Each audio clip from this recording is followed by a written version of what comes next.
When I'm talking to people about the outdoors, quite a lot of them actually ask me about tracking and stalking. And for this reason, I thought I'd come up with a little video that just compiles a few of the elements that I have to consider when I go out hunting. These same things, though, they apply if it's photography you're doing. You're trying to move unnoticed from the animal, and you're trying to understand where it is you're going to find the animal. Now, before we go into any of these tips that you're about to see, the most important thing will always remain that you understand the environment you're in and that you understand the animal you're dealing with. How does it act at different times of the day or different times of the year? When you got these covered, you stand a chance of finding what you're looking for.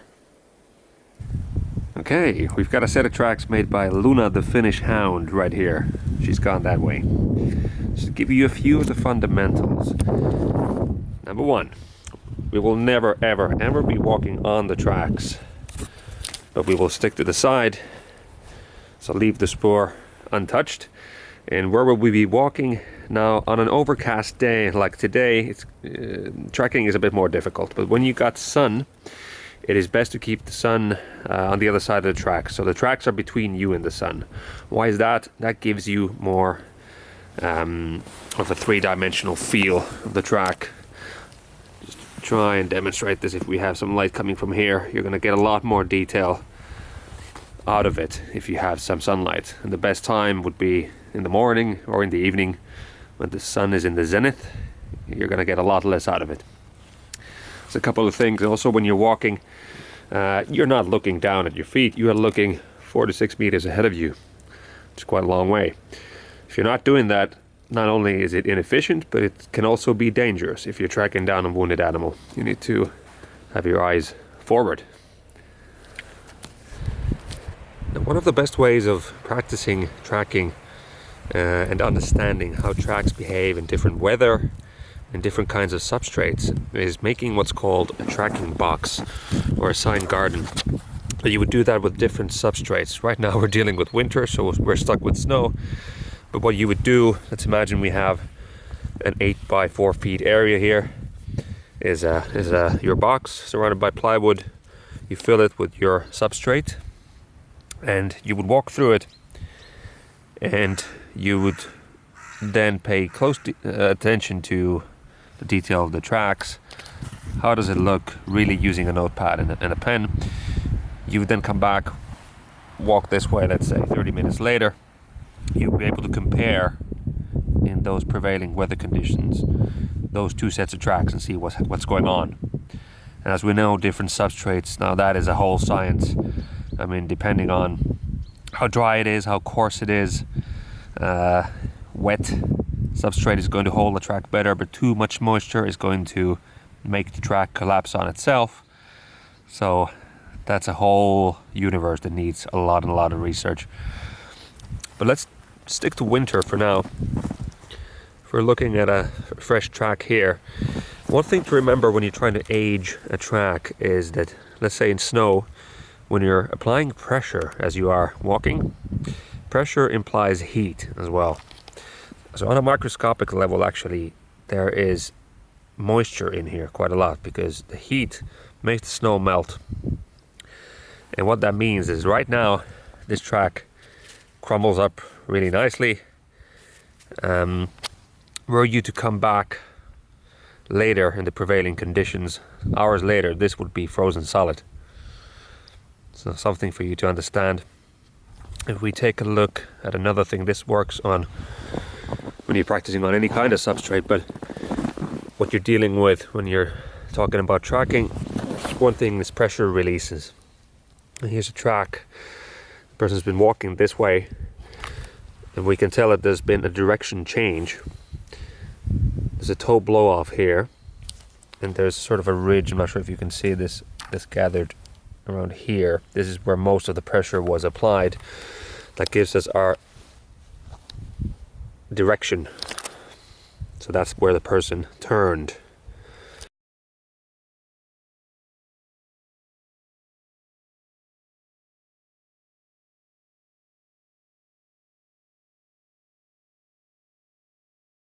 Tracks I just saw over there belonged to a roe deer, an individual that would have gone through this place not more than a couple of hours ago, We know that because we've had quite heavy snowfall the whole day, and this is a rather open spot, and those tracks are not covered at all. Now in winter time, roe deer, it's not going to be by the fields like in the summer, eating on fireweed and oil plants, other easily digestible ones. In the winter time, it sort of has to escape all the snow that comes down. Like we've got lows this winter, and actually we can expect quite a high mortality rate for calves. On really harsh winters, it can be 70–80%. That's quite high. But in winter time, it will sort of pack up. It's going to be found more in woodlands like this one, more dense forest.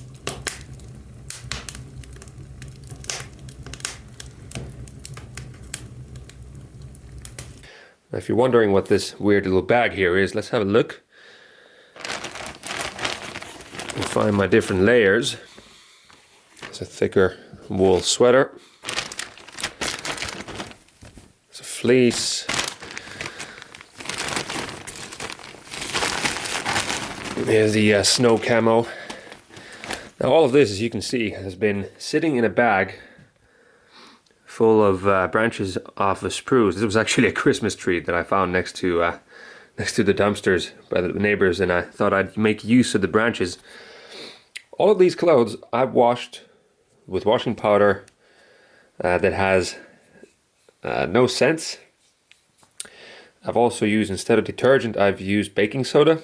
That's, as you might know, an extremely potent thing for removing any odors.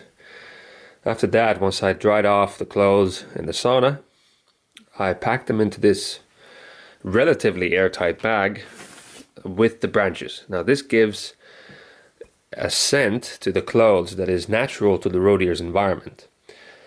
Now a lot of people will be thinking, how do I prepare scent-wise? You'll hear stories of guys, let's say, spending time next to a fire, getting smoke all over their clothes. Now this might work if you're in an area where the deer are used to this kind of smell.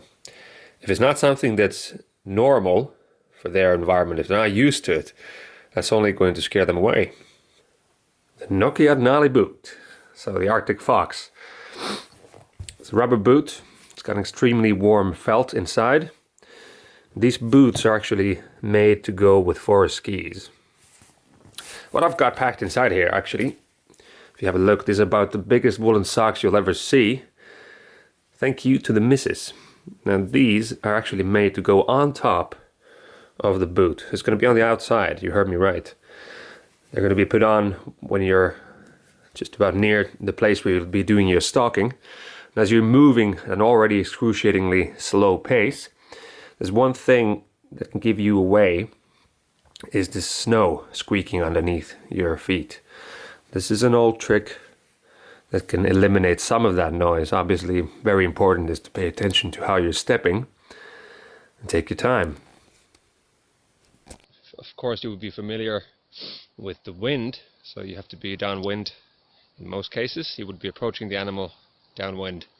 It's been a strong one today, so that was in my favor. That also covers up any noise that might come from your shoes against the snow.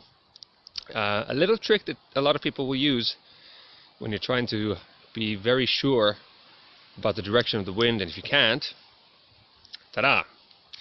It's an old honey bottle, clean it inside out. You could take something a bit smaller. I filled it with potato flour. So if you look at this. Satul.